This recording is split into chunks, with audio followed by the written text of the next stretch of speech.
trying to jump a few steps ahead with all the marking out. Yeah, it's going well. You look a bit like a witch stirring a cauldron over there.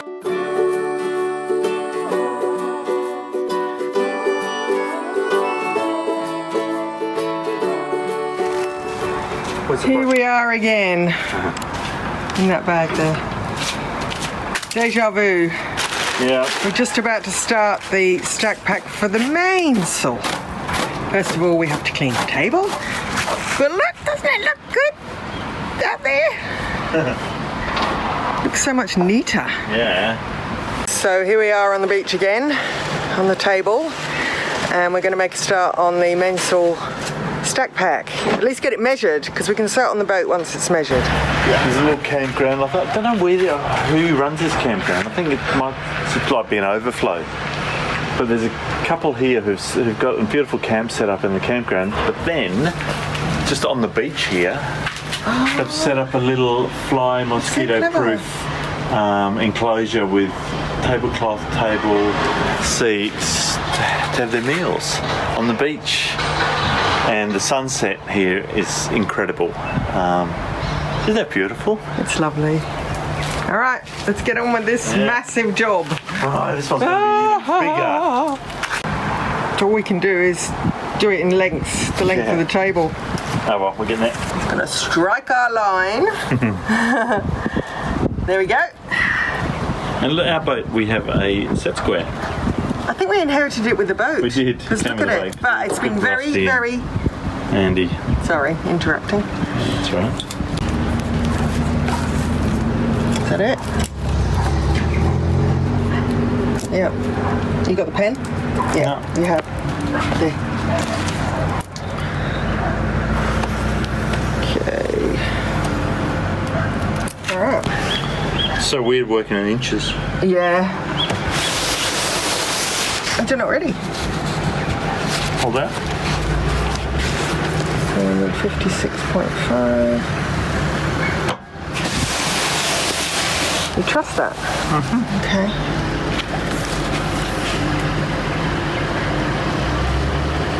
What do you want? 56 and a half? 56 and a half.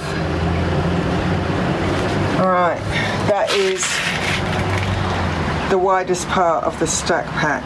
Look, I even wrote a half. Oh, it's beautiful, babe. Instead of 0.5. Oh, look, that's cute. Well, I thought I had everything, but I forgot the string that we need to do the long measurement in mid-air with. So you can't do it without it. So, Magnus has gone back to the boat to get it. Sorry, babe. Another ship came in. It's only got a few containers.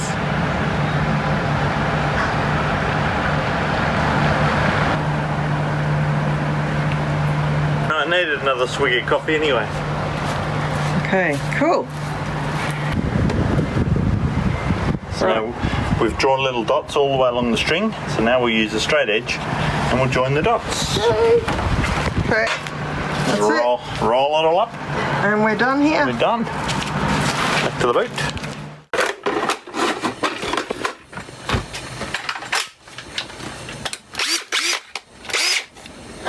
So, what's happening now? I'm just going to put the one drill bit I broke the other week. Oh no! Of course, when you're out of the here, you can't make drill bits. Oh, that looks really old. What does? This whole thing. I've had this since I was an apprentice. And that's when I got my first label machine. I put that on. Yeah, it's my apprenticeship one. Look, it's all in old school. It's beautiful, babe. So you have to just wiggle, I suppose. Oh, the 7/6. Really need a 3/32. I doubt I've got one in this one. No. You always break your small drill bits. You never ever break a 1/2 inch. I wonder why. But I've got more drill bits in there. Half an hour later. Half an hour later I get to a little backyard, which has got all my backup drill bits in it.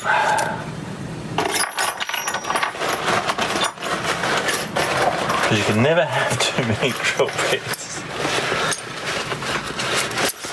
No little ones. No little ones? No. Sorry. I've got another box. You'll have to Really? get there. Where is it? In the corner cupboard. What are you doing?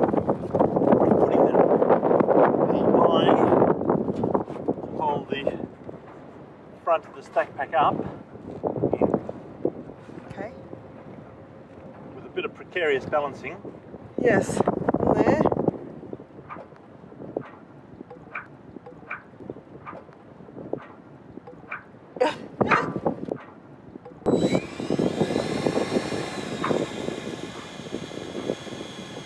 Right, back to the sewing. How's it going on the big one, mate?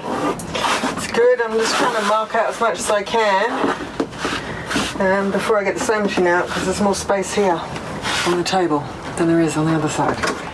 And you know what you're doing now. And I sort of know what I'm doing now, yeah. So I'm trying to jump a few steps ahead with all the marking out instead of backwards and forwards the whole time.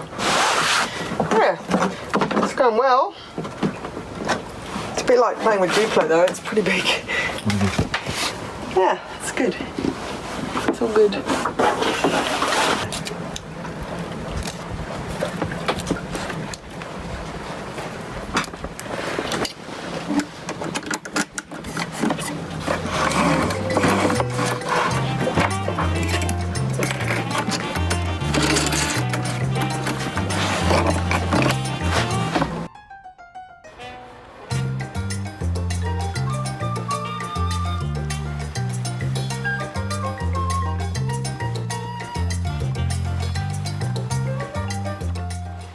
What are you doing? I'm just cleaning me brew from in. Ready for another brew.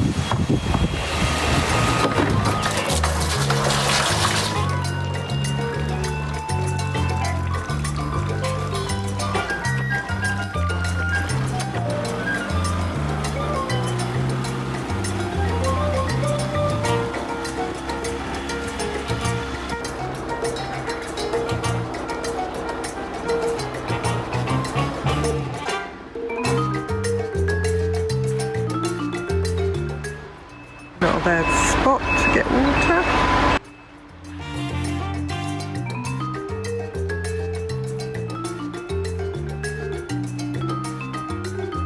I don't think I'd be fishing that close to the edge there.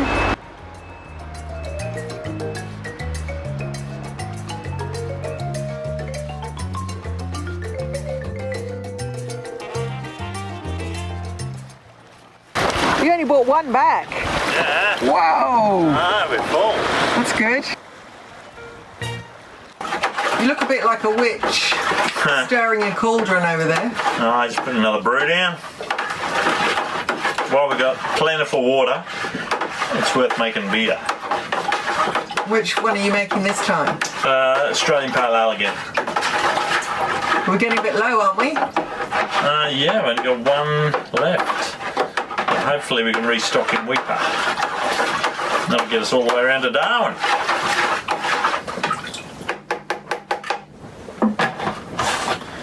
Is that it? No, that's just the sugar. Now I've got to put in the malt concentrate and then the yeast, and then we're done. But the water temperature here is 33 degrees, so you've got to get the water temp down before you can make a brew. So put it in the shade for a while.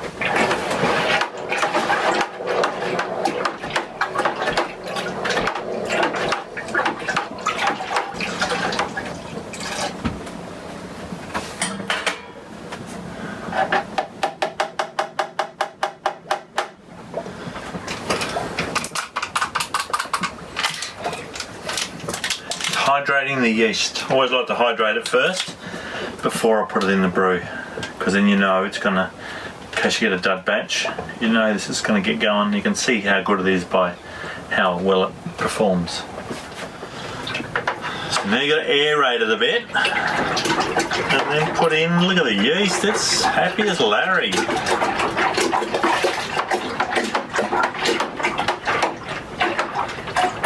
So See you later, alligator.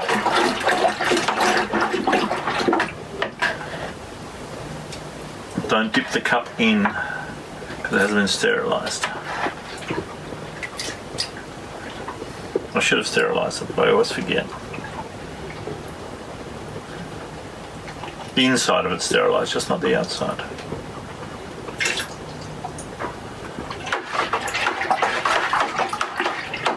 All right.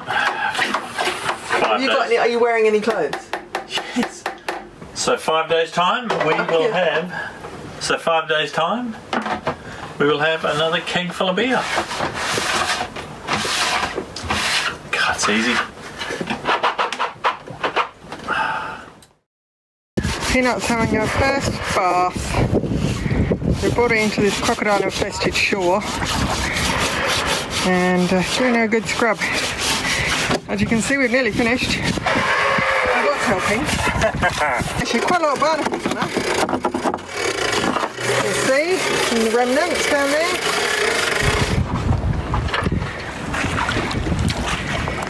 Yeah, so she'll go a bit faster now. She was getting a bit sluggish, wasn't she? Yeah. You don't get many of these opportunities.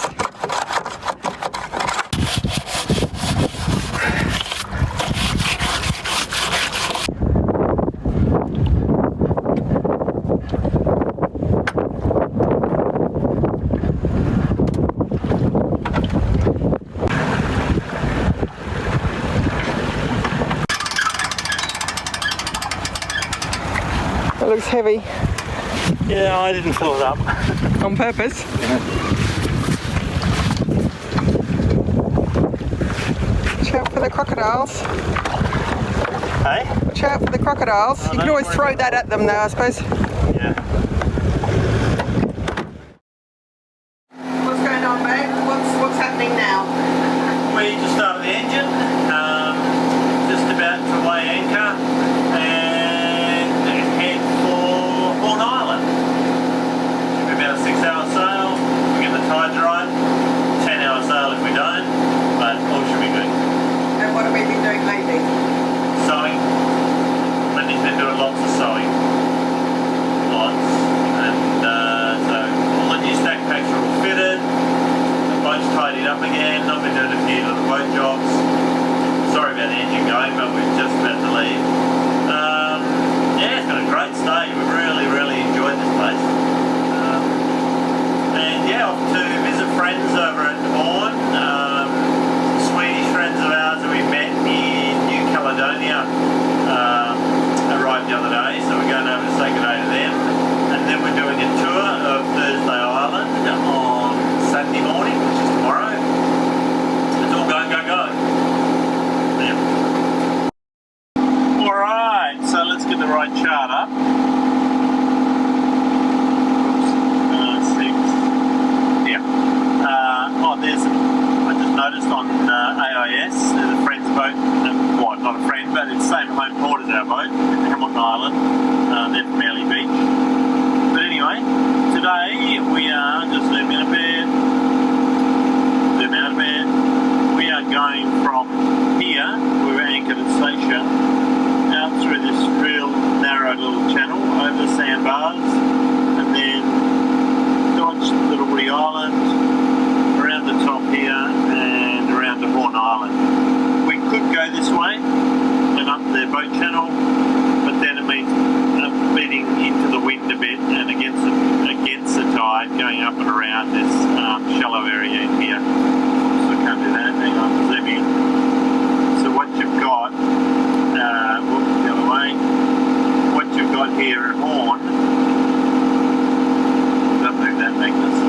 What you've got here at Horn is you come up the boat channel, and then you've got to come up against a really strong tide around that, and then back down again, because you can't get through here. There's rocks and stuff across the little bar there. You can get through with local knowledge on a good day, with full sun, so you can see the rocks and coral, but it's overcast today. We've got no local knowledge, so we're going this. We would have to go this way. But as it is, we are not going that way. We're going to come around the north end of Horn Island, and then with the tide all the way around to an anchorage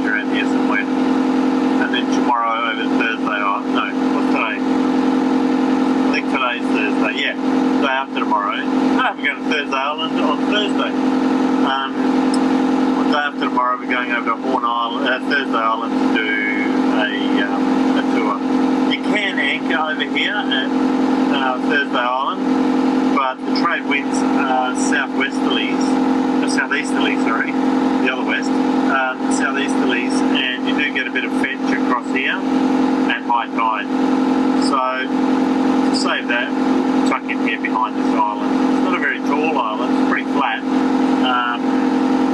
These hills are not very high at all. The reason it's here at all for administrative purposes is because it has an airport.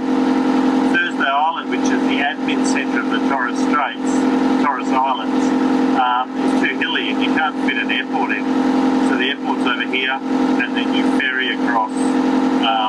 Airport's here, then you ferry across, bus to here, then ferry across to here if you want to go to Thursday Island, where all the banks, post office and everything is. So there you go. That's it. That's what we're off to today. Let's get the anchor up, Wen.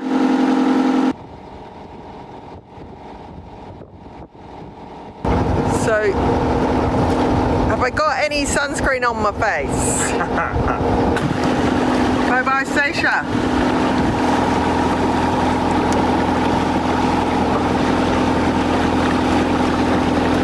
We're on our way to Horn Island. It's about 20 miles, should take about 5 or 6 hours. We've got the tide hopefully with us. And that's all I've got to say right now. See ya.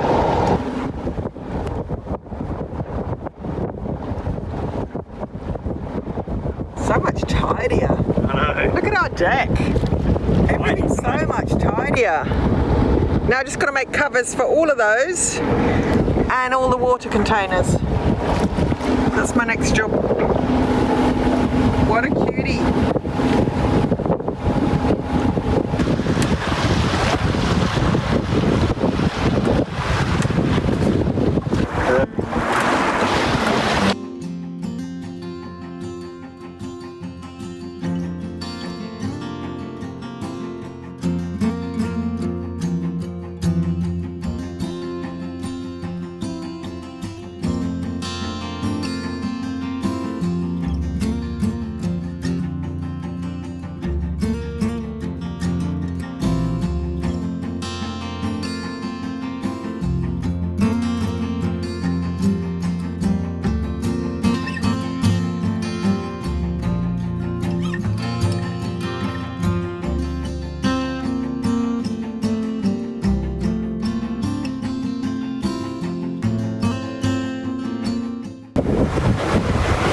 Perfect breakfast, leftover cold fish pizza.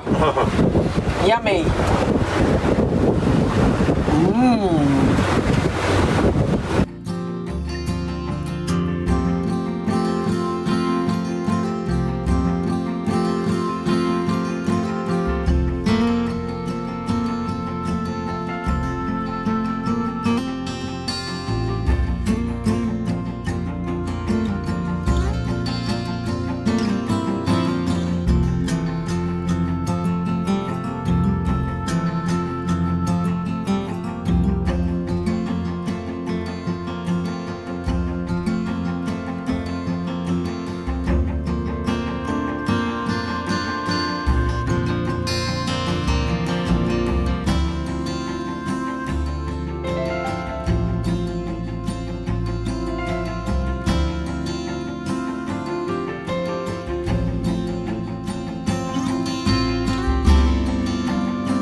Tell me about whatever that is. It's my mini keg setup. So we've got a soda stream bottle, a little mini regulator, and a beer tap on a little 5 litre keg. So you can take that, put it in the esky, and take that over to another boat or beach or party or whatever you want to do. Pale ale, look at the colour of that. This beautiful pale ale. And look at the creamy head on that. Oh. You know, when you've been sailing and you've just done a little passage like we have, and you get to roll, the sails are flapping and everything just goes a bit pear-shaped for a little while, but you think to yourself, it doesn't matter how warm the beer is or how bad the beer is at the end, it's all going to be good. It's a little bit warm, just sitting in the sun, but it's still good. Cheers. By the way, this is my Australian Pale Ale that I made a couple of weeks ago, and it is I'm not keen on these Australian Pale Ales, but it's turned out really, really good. I'm making another one at the moment, but what I'm going to do, day 4, I'm going to pop in some Simcoe, about 12 grams of Simcoe hops, just to give it a little bit of oomph on the palate and a bit of bitterness, because this is a bit bland, but it's a good session beer. Yeah, it's nothing wrong with it. It's even better when we had the keg in the fridge the other day, and it was sensational. But this next one, stay tuned. It should be up there. Oh yeah, I was going to give this a score. I'm running with 6 as a beer and an 8 as a thank Christ the little passage is over and I'm going to enjoy a beer. Yeah, so let's call it a 7. But the next one I'm looking forward to, because I do love the Simcoe hops. Just that little, so I'm going to dry hop it. Nothing special, just day 4, unscrew the lid, sprinkle in about half an ounce of Simcoe hops, which is a little bit, 12 grams is a little bit less, but close to that, and see if that lifts it a bit. Cheers.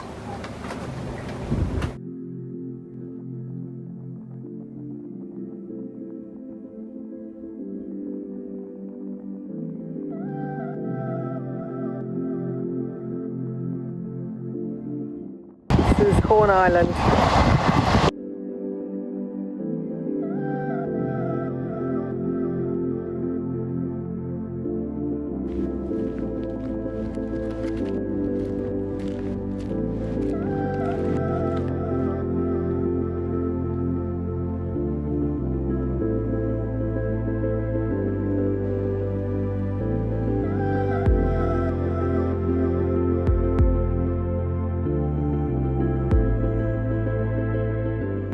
So we've come to Horn Island. We're having a look around. Yeah. Gonna go to the supermarket and check out the local pub. See ya.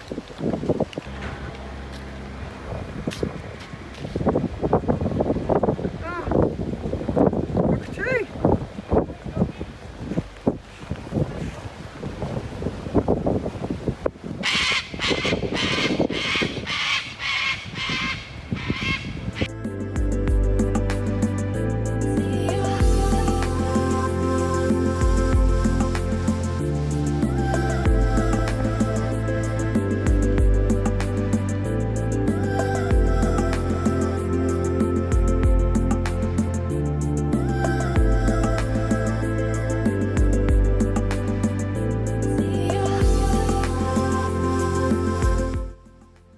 Found the pub. It's too early. It's not open. After the boat explosion, I became a little bit paranoid about fire safety and gas safety. So I made some inquiries to, first of all I searched for an Australian made gas detector, and I made some inquiries to the fellow who owns Peel Electronics, and discussed what we'd need to have a safe gas system, and he kindly sent us free of charge this system right here. So I'm just about to install it. I've already installed the the gas, the propane switch, the solenoid, and got the top end done. So now I'm doing this bottom end. So what we've got is the unit itself, the brains of the whole unit, which looks awesome. We've got our old system only had one detector, which is mounted under the stove. This one's got two detectors, so we can mount one under the stove and one in the bilge. So it gives us a bit more security. And also, he included a CO safety monitoring system for carbon monoxide, which is another thing in boats which is quite dangerous. We had one of these on the narrow boat, not this brand, another one, but he kindly included this as well, and they work in conjunction with each other. So I'm going to read the instructions and install it this afternoon. That's my job. So there we go. This is our old one. It's been modified 100 times and it works. I mean, gas on, gas off. But the tester and none of these buttons work. This tells us green is good, but I'm not that confident in it. I do test it every now and then, but I'd like to replace it. So out with the old, in with the new. There we go, it's all wired in and all working. It took about an hour, so we're pretty happy with that. Very happy indeed. So we've now got a CO monitor up here. We can do the test, and if the gas is on, like at the moment here, that green light shows the gas is on. I don't know if you can see it, there you go. And if the CO monitor comes on, right, it shuts the gas off as well. So that's pretty clever. So if that happens, it shuts the gas off, so we can reset it now. Reset that one, and it's all good to go. Pretty clever stuff. Thanks to Peel for reaching out after the explosion and saying give it a go. Good Australian made stuff, so yeah, pretty happy. Thanks mate, cheers.